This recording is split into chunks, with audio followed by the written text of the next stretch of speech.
며칠 전 뉴스를 통해서 지금 우리가 살고 있는 이 지구가 굉장히 고통스러운 신음을 하고 있다는 소식을 접하게 되었습니다.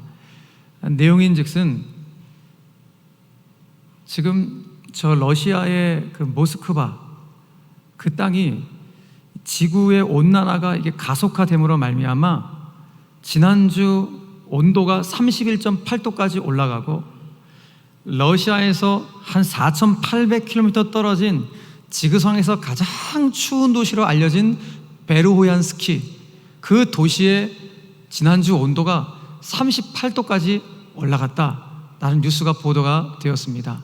그리고 저 북극과 남극의 빙하가 지금 계속해서 녹아내리고 있는데 그 녹는 속도가 이거 심상치가 않다. 너무 많은 양이 녹아내리고 녹는 속도가 너무 빠르다. 이런 뉴스를 접하게 되었습니다. 그리고 저 아프리카 땅에서는 홍수가 너무나도 빈번하게 일어나서 세계에서 두 번째로 큰 담수호인 빅토리아 호수가 범람하고 있다는 이런 긴급한 소식을 듣게 되었습니다. 여러분, 그런데 이런 기후 변화의 징후 속에서 또 어떻습니까? 계속해서 우리가 살고 있는 이 지구에 사스, 또 메르스, 신종플루, 이제는 코로나19까지 계속해서 이 지구상에 변종 어떤 바이러스가 우리를 계속 엄습하고 있는 그런 상황 가운데 우리가 살아가고 있는 것이죠. 한마디로 말해서 재난입니다. 지금은 재난의 시대이고 우리는 재난 속에서 살아가고 있습니다. 여러분, 그런데 이런 재난의 때에 예수님께서는 우리에게 우리 인간들의 연약함들, 두려움들을 이용하여 어떤 사람들이 일어날 것이다, 그들을 향해 거짓 선지자들이라고 말하는데, 그 거짓 선지자들이 이런 재난의 때에 우리의 연약함을 이용해서 우리를 미혹하려 할 것이다. 전염병이 창궐하는 것도 창궐하지만 진짜 창궐하는 것은 이런 거짓 선지자들, 이단 세력들이 창궐하게 될 것임을 말씀해 주십니다. 그렇기 때문에 이러한 재난의 때에 우리가 영적으로 깨어 있으셔야 돼요. 그래서 예수님께서는 마태복음 24장을 통해서 세상 끝의 징조에 대해서 이런 말씀을 주셨습니다. 마태복음 24장 4절 이하의 말씀 보니까 예수께서 대답하여 이르시되 너희가 사람의 미혹을 받지 않도록 주의하라. 많은 사람이 내 이름으로 와서 이르되 나는 그리스도라 하여 많은 사람을 미혹하리라.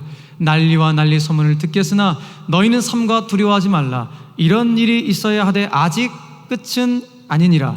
민족이 민족을, 나라가 나라를 대적하여 일어나 있고 곳곳에 기근과 지진이 있으리니 이 모든 것은 재난의 시작이니라. 세상 끝의 징조에 대해 주님이 말씀하시는 내용들을 우리가 좀 보았습니다. 여러분, 예수님께서 2000년 전에 이 땅에 초림하셨을 때 그 초림의 목적은 우리를 구원하시기 위함이에요.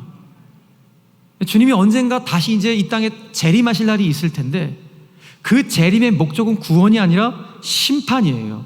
심판하시기 위해서 이 땅에 재림하실 것입니다.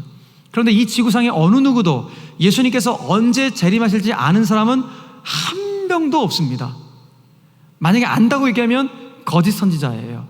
어느 누구도 예수님이 언제 오실지 알 수 없어요. 다만 지금 이상한 징후를 보이고 있는 이와 같은 자연현상과 기후변화를 볼 때 아하, 주님이 오실 날이 멀지 않았구나, 주님의 재림이 점점점 가까이 다가오고 있구나 라는 사실을 우리가 분별할 수는 있을 것입니다.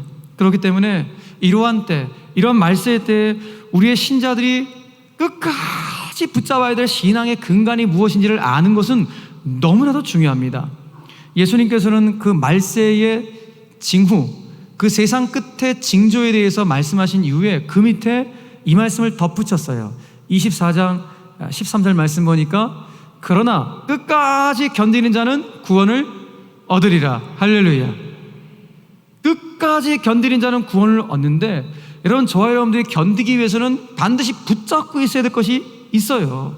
그러니까 저는 오늘 이 말씀이 그러나 끝까지 붙드는 자는 구원을 얻으리라 라는 의미로 저에겐 다가왔습니다. 그렇다면 이 말세의 때 우리가 끝까지 붙잡아야 될, 결코 놓쳐서는 안 될 신앙의 근간이 무엇일까? 오늘 우리가 성찬을 앞에 놓고 이 긴급한 문제를 먼저 점검한 이후에 거룩한 성찬 예식을 거행할 수 있는 오늘 이 아침이 되기를 간절히 바랍니다. 자, 우리가 지금 계속해서 마가복음 말씀을 묵상하고 있는데 마가복음 7장에서부터 오늘 본문 바로 직전까지의 예수님의 사역의 경로를 한번 보시면 예수님께서 이스라엘 나라 경계선 밖으로 나아가셔서 저 두로라는 지방에 가셨습니다. 그곳에서 수로보니게 여인, 그 여인의 딸이 귀신이 들렸는데 귀신 들린 그 여인의 딸을 주님이 치유하시고 그런 다음에 두로를 떠나 그 위쪽에 있는 시돈 지방을 거쳐서 이제 갈릴리 동편에 있는 이곳에도 이방인들이 살고 있는 데가볼리 지역으로 주님이 내려오셨습니다. 그 이방인들이 살고 있는 데가볼리 지방에서 귀먹고 말 더듬는 장애인 형제를 예수님께서 에바다 열릴지어다 외치심으로 말미암아 그 형제의 장애를 치유해 주십니다. 그리고 이후에 그 데가볼리 근처에 있는 광야에서 당신을 따라오는 수천 명의 이방인 백성들을 향하여서 떡 7개와 물고기 2마리로 7병2호의 놀라운 기적을 베풀어 주십니다. 떡 7개와 물고기 2마리로 4,000명 이상을 먹이시는, 배불리 먹이시는 놀라운 표적을 주님이 보여주신 이후에 드디어 다시 이스라엘 내로 마가단 달마누나 지방으로 주님이 들어오셨다라는 것이 오늘 본문 바로 직전까지의 내용인 거예요. 그리고 오늘 본문이 시작을 합니다. 예수님께서 다시 이스라엘 땅으로 들어오셨어요. 들어오시자마자 예수님을 마치 기다리다는 듯이 바리새인들이 예수님을 오늘 신란하면서 맹렬히 비난하면서 예수님 앞에 나타난 것입니다. 자, 그런데 오늘 본문과 똑같은 상황을 다루고 있는 병행본문인 마태복음 16장에 보면 이때 바리새인들뿐만 아니라 사두개인들도 예수님을 비난하면서 함께 나타났다라고 기록이 되어 있어요. 여러분, 우리가 너무나 잘 아는 2000년 전 어떤 세력가들, 이 바리새인들과 사두개인들, 이 두 집단은 2000년 전 유대 사회에 막강한 영향력을 행사했던 기득권 세력들이에요. 그런데 이 두 집단은 앙숙관계예요. 마치 오늘날의 여야 정치인들처럼 매번 부딪히는, 치고받고 싸우는 그런 앙숙관계의 사이였습니다. 그런데 이런 앙숙관계의 사이인 이 사두개인들과 바리새인들이 자신들의 기득권을 지금 위협하고 있는 예수님을 모함하고 예수님을 대적하는 일에는 더불어서 불의의 연대를 하고 있는 모습을 보여주고 있는 것입니다. 자, 이런 정적인 상황 속에서 오늘 예수님이 이스라엘 안으로 딱 들어오신 거예요. 들어오자마자 바리새인들과 사두개인들이 불의의 연대를 해서 예수님께 요청을 하나를 한 것입니다. 어떤 요청을 했습니까? 당신 하늘로부터 오는 표적을 우리에게 보여봐, 이런 요청을 하는 것입니다. 자, 여기서 말하는 하늘이라고 하는 것은 하나님을 은유적으로 표현한 거예요. 그리고 표적이라는 단어는 말 그대로 기적, 이적이라는 의미를 갖고 있고 동시에 증거라는 의미를 담고 있습니다. 그러니까 오늘 바리새인들과 사두개인들이 예수님께 요청한 것이 뭐예요? 하나님이 예수 당신한테 당신을 메시아로 보내셨다는 확실한 증거를 보여봐봐. 더 센 기적, 더 강력한 기적을 우리한테 보여봐봐. 이걸 오늘 요청하고 있는 것입니다. 여러분, 지금 바리새인들과 사두개인들이 예수님께 이와 같은 요청을 하는 목적이 무엇입니까?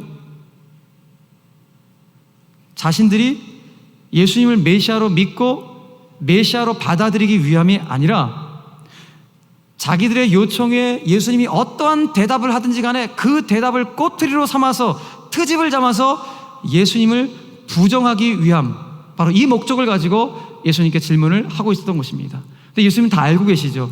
이들의 완악한 그 저희 의도를 꿰뚫어 보신 예수님께서 오늘 이들에게 이와 같은 반응을 보이십니다. 본문 12절의 말씀입니다. 예수께서 마음속으로 깊이 탄식하시며 이르시되 어찌하여 이 세대가 표적을 구하느냐? 내가 진실로 너희에게 이르노니 이 세대에 표적을 주지 아니하리라. 주님 말씀하십니다. 예수님께서는 오늘 바리새인들과 사두개인들의 표적을 보여달라는, 더 큰 기적, 더 센 표적을 보여달라는 이 요구에 이런자에 거절하십니다. 왜 거절하셨을까요? 우리는 이런 상황 속에서 어쩌면 어떤 분들은 이런 질문을 하실 수도 있을 거예요. 아니, 예수님이 지금 이 바리새인들과 사두개인들의 요청에, 진짜 이들의 요청에 더 센 기적, 더 강력한 표적을 좀 보여주시면 가뜩이나 믿음도 없는데 이 사람들 믿음이 생기지 않을까? 왜 안 보여주시지? 이런 질문이 생길 법하기도 합니다. 여러분, 과연 그럴까요? 더 센 기적을 지금 이 바리새인들하고 사두개인들 가운데 보여주면 이들에게 믿음이 생길까요? 그렇지 않습니다. 여러분, 만약에 진짜 기적과 이적을 통해서 우리 안에 바른 믿음이 형성되어지고 우리 안에 균형 잡힌 믿음이 생성되어진다면 오늘 사두개인들과 바리새인들을 비롯한 수많은 유대인들은 믿음이 생겼어도 진작에 생겼어야 됐어요. 왜요? 이들은 자기들 앞에서 귀신이 떠나가요. 자기들 앞에서 수많은 병자들이 막 치유가 되어져요. 심지어 자기들 스스로가 그 들판에서 오병이어의 대역사를 경험했던 바로 유대인들, 예수님의 수많은 기적을 두 눈으로 목도하고 자기들이 체험했음을 불구하고 이들의 신앙 상태는 어떻습니까? 예수님 안 믿어요. 무엇을 말합니까? 기적과 이적을 많이 보고 체험한다고 한들 믿음이 생기는 것은 아니라는 것입니다. 우리가 너무 잘 아는, 여러분, 출애굽을 했던, 그래서 광야의 40년의 생활을 거쳤던 이스라엘 백성들 보십시오. 여러분, 이들은요 40년 동안 하나님이 매일같이 만나를 하늘로부터 내려줘요. 하늘로부터 매일같이 내리는 만나를 먹었던, 그야말로 형용할 수 없는 기적을 경험했던 사람들이 유대인들, 이스라엘 민족이에요. 그 황폐한 광야 땅에서 물이 없어요. 근데 반석을 치니까 생수가 터져나오는 엄청난 기적을 경험했던 이스라엘 백성들. 그런데 이들의 신앙 상태는 어떻습니까? 너무 놀라워요. 광야 40년이 감사와 순종으로 나타난 것이 아니라 광야 40년이 불평과 원망으로 점철된 40년의 인생이었음을 성경을 통하여 우리가 확인해 보게 되는 것입니다. 여러분, 너무 놀랍지 않습니까? 우리의 상식 같아서는 매일같이 기적을 경험하는데, 매일 찬양이 터져나오고 매일 감격이 터져나오고 이전보다 주님을 더 잘 섬겨야지, 더 주님을 의지해야지, 이런 결단이 좀 생길 법 하기도 할 것 같은데 오히려 이스라엘 백성들은 정반대의 실상을 보여주고 있는 것입니다. 무엇입니까? 믿음은 기적을 많이 본다고, 그걸 많이 체험한다고 믿음이 생기는 것이 아니라는 거예요. 그래서 성경 우리에게 명확하게 말씀하시는 거예요. 로마서 10장 17절 말씀 보니까 그러므로 믿음은 들음에서 나며 들음은 그리스도의 말씀으로 말미암아 느니라. 믿으시면 아멘. 그래요, 여러분. 우리의 진정한 믿음, 균형 잡힌 믿음, 바른 믿음은 반드시 하나님의 말씀을 듣고 그 말씀을 통독하고 읽고 묵상하고 연구하고 암송하는 이와 같은 말씀과의 관계 속에서 우리의 믿음은 생성되어지고 그 믿음이 작동이 되어지는 것입니다. 물론 여러분, 우리 삶 가운데 기적이 나타나죠. 주님 우리에게 놀라운 기적을 베풀어 주세요. 그런데 그 기적을 보고 믿음이 생긴다? 그건 흔들리는 믿음일 수 있어요. 왜요? 말씀과 관계없는 그 기적을 체험했다면 그건 흔들리는 믿음일 수 있어요. 그런데 굳건한 반석에 세워진 이 믿음은 말씀을 통하여 세워지게 되는 것입니다. 그러므로 오늘 저와 여러분들이 하나님 하반기를 시작하면서 가장 먼저 내 믿음이 말씀의 반석에 세워질 수 있는 출발선에 서게 하여 주시옵소서. 균형 잡힌 믿음, 바른 믿음은 말씀을 떠나서는 이룰 수 없다는 사실을 한순간도 잊지 않게 하여 주셔서 이 말씀 앞에서 온전히 주님을 따라갈 수 있는 신실한 그리스도의 제자가 되게 하여 주시옵소서. 이것이 맥주 감사주일을 맞이하며 하반기 첫 번째 주일 예배를 드리는 저와 여러분들의 기도의 제목이 되기를 주님의 이름으로 간절히 축원합니다. 그런데 오늘 여러분, 바리새인들과 사두개인들은 어때요? 말씀 관심 없잖아요. 더 센 표적, 더 센 기적을 달라고 요구할 뿐입니다. 그것도 예수님을 시험할 목적으로 아주 불순한 동기를 가지고 예수님께 요구합니다. 근데 예수님은 아시죠? 나는 너희들 가운데 표적 안 줄 거야. 표적 안 줄 거야 라고 말씀하십니다. 그런데 예수님이 오늘 본문하고 똑같은 상황을 다루고 있는 마태복음 16장에서는 오늘 바리새인들과 사두개인들의 요청을 약간 달리 표현해서 이렇게 반응하신 것을 보게 돼요. 예수님의 반응 한번 들어보시겠어요? 자, 마태복음 16장 2절에 보니까 지금 바리새인들과 사두개인들 가운데 말하는 거예요. 예수께서 대답하여 이르시되 너희가 저녁에 하늘이 붉으면 날이 좋겠다 하고 아침에 하늘이 붉고 흐리면 오늘은 날이 굳겠다 하나니 너희가 날씨는 분별할 줄 알면서 시대의 표적은 분별할 수 없느냐? 악하고 음란한 세대가 표적을 구하나 요나의 표적밖에는 보여줄 표적이 없느니라 하시고 그들을 떠나 가시니라. 예수님 뭐라고 말씀하십니까? 하늘의 표적을 구하는 사두개인들과 바리새인들을 향하여서 나는 너희들 가운데 표적 안 보여줄 거야. 그러면서 너희들은 날씨는 분별할 줄 알면서 왜 이 시대의 표적은 분별하려고 하지 않느냐. 우리 식으로 말하면 주님이 오실 날이 점점점 가까이 다가오고 있는데 왜 그것을 의식하지 못하며 살아가고 있느냐라고 주님이 오늘 우리에게 말씀하고 있는 것입니다. 그러면서 오늘 바리새인들과 사두개인들을 향해서 나는 너희들 가운데 표적을 안 줄 거야, 안 보여줄 거야. 근데 굳이 하나 보여준다면 그 표적은 요나의 표적 외에는 내가 보여줄 표적이 없느니라고 주님이 말씀하십니다. 자, 그렇다면 오늘 이들 가운데 보여주겠다는 요나의 표적은 과연 어떤 표적을 말하는 것일까요? 우리 너무 잘 알죠. 요나가 밤낮 3일 동안 물고기 뱃속에 들어갔다가 사흘 만에 다시 살아납니다. 예수님께서는 그 모습을 당신의 십자가의 죽음과 사흘 만에 부활하심으로 오늘 요나의 표적을 말씀하고 있는 거예요. 그러므로 오늘 이 악하고 음란한 세대 가운데 주님께서 반드시 보여주고 싶은 최고의 표적이 무엇인가? 참 표적이 무엇인가? 십자가와 부활이라는 거예요. 예수님의 십자가와 부활의 복음이 진짜 주님이 보여주고 싶은 참 표적이라는 거예요. 그 십자가와 부활이 당신이 메시아 되심을 확실히 보여주는 것이기 때문에 다른 건 안 붙잡아도 된다는 거예요. 십자가와 부활만 붙잡으면 충분하다는 것입니다. 예수님으로 충분하다는 것입니다. 할렐루야. 그런데 여러분, 우리의 신앙생활은 어떠세요? 십자가와 부활의 복음이 진짜 참 표적이고 최고의 감사인 것을 알매도 불구하고 어느 순간인가 십자가와 부활의 복음이 관심이 없어졌어요. 우리도 믿음이 연약한 사람이거나 아니면 세상 사람들처럼 뭔가 더 센 기적, 더 강력한 기적을 찾아 헤매고 있는 우리의 신앙의 모습은 아닌지 오늘 이 아침 가운데 다시 한번 점검해 볼 수 있어야 하는 것입니다. 사랑하는 성도 여러분, 오늘 이 말씀은 악하고 음란한 세대를 살고 있는 저와 여러분들 가운데 주님이 주시는 말씀이에요. 오늘 본문은 3절의 말씀이지만 이 3절 말씀을 통하여 주님이 오늘 하반기 첫 번째 예배를 드리는 저와 여러분들 가운데 주시는 경고의 말씀이 무엇인가? 예수님의 십자가의 피 흘림으로 인해 저와 여러분들이 지었던 모든 죄와 허물이 용서함 받았다. 그리고 예수님의 육체의 부활로 인해서 이제는 내 인생도 육체의 죽음으로 끝나는 인생이 아니라 나에게는 영원한 영생 부활이 기다리고 있다. 바로 이 십자가와 부활의 복음이 내 인생이, 내 심령의 신앙의 기둥으로 우뚝 서 있지 않으면 우리 어떻게 된다는 것입니까? 영적 분별력을 상실하게 된다는 거예요. 우리 신앙의 순수함과 정결함을 상실하게 되는 안타까운 일들을 벌어지게 된다라고 오늘 주님이 경고하고 있다는 것입니다. 영적 분별력이 상실되었기 때문에 자꾸 복음이 아니라 기적과 이적을 찾아 헤매는 기복주의자가 되기도 하고, 영적 분별력이 상실되어지기 때문에 인권이란 이름으로 포장되어진 동성애, 그 동성애를 합법화하려는 행위를 동조하고 찬성하는 진리 파괴주의자가 되기도 하는 것입니다. 영적인 분별력이 상실되어지기 때문에 마지막 때가 가까이 오고 있음에도 불구하고 죄짓는 것에 전혀 무감각해지는 이와 같은 안타까운 모습이 생겨지기도 하고, 영적 분별력이 상실되어지기 때문에 영원한 것에서 관심이 없어요.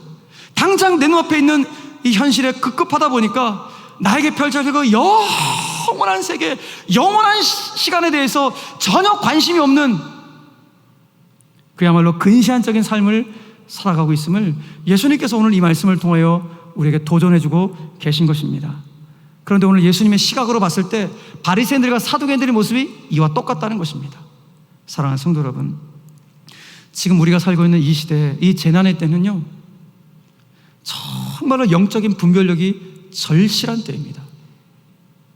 여러분, 자칫 잘못하다가는 광명한 천사로 접근해오는 미혹의 세력에 우리가 유혹되기가 십상입니다. 마귀가 너무 잘 알아요. 뭘 잘하는가? 우리의 신앙의 두 기둥이 십자가와 부활의 복음이라는 사실을 너무 잘 알아요. 우리 영적 분별력의 근간이 십자가와 부활의 복음이라는 사실을 마귀가 너무 잘 아니까 우리 안에 있는 복음의 확신을 자꾸 멀어지게 만드는 거예요. 희석시키고 만들려고 하는 거예요. 예수로 부족해, 십자가 부활로 부족해, 계속 우리에게 유혹하는 것입니다. 그리고는 복음보다는 자꾸 다른 것에 우리의 시선을 돌리게 만들어요. 복음보다는 기적과 이적을 자꾸 찾아 헤매게 만들고, 복음보다는 때로는 우리 종교적인 기득권을 유지하고 직분에 자꾸 집착하게 만들어서 우리 안에 있는 이 피의 선명한 복음, 선명한 피의 복음을 흐릿하게 만드는 것이 마귀의 계략인 것입니다. 주님 말씀하셨습니다. 너희는 먼저 그의 나라와 그의 의를 구하라. 우리의 삶의 우선순위가 주님의 나라와 의를 구하는 것인데 마귀는 자꾸 현실에 매몰되게 만들어버려서 그 매몰된 현실에서 빠져나오지 못하도록 온갖 방해 공작을 피는 것이 마귀의 계략인 것입니다. 사랑하는 성도 여러분, 2020년 하반기를 시작하면서 오늘 우리가 마귀의 이 계략을 간파했다면 오늘 우리가 주님 앞에서 이런 고백을 하실 수 있어야 됩니다. 주님, 저 다시금 십자가와 부활의 복음 앞에 서겠습니다. 저 다시금 복음 앞에 서겠습니다. 주님을 처음 만났던 그때로 다시 돌아가서 그 은혜의 감격으로 주님을 예배하고 그 은혜의 감격으로 주님을 섬기고 싶습니다. 예수님 한 분만으로 나는 진짜 충분합니다. 예수님의 십자가와 부활이면 나는 다 됐습니다. 이 고백을 주 앞에 올려드리는 것, 이것을 오늘 하반기를 출발하는 저와 여러분들 가운데 주께서 받고 싶은 신앙의 고백인 것입니다. 사랑하는 성도 여러분, 우리 빼앗기지 맙시다. 우리 안에 있는 영광스러운 복음의 감격을 그 어떤 것, 그 무엇에도 빼앗기지 않게 되기를 주님의 이름으로 축원합니다. 그래서 오늘 여러분들의 성찬을 통해서 확인하고 또 확인할 내용이 무엇인가? 아, 그렇구나. 이 악하고 음란한 세대를 살아가는 바로 지금, 이 마지막 때를 살아가는 바로 지금 내가 결코 빼앗겨서는 안 될, 반드시 사수해야 될 최고의 표적, 최고의 감사의 근거는 십자가 복음, 부활의 복음이라는 사실을 잊지 않을 수 있는 오늘 성찬 예식이 되기를 주님의 이름으로 축원합니다. 더불어서 이번 하반기 그 십자가 보혈의 능력이 연약한 우리의 육신을 머리끝부터 발끝까지 지키시고 보호해 주시길 바라고, 부활의 영광의 빛이 여러분들의 인생 이전보다 더욱 찬란하게 비춰주시기를 주 예수 그리스도의 이름으로 간절히 축원합니다.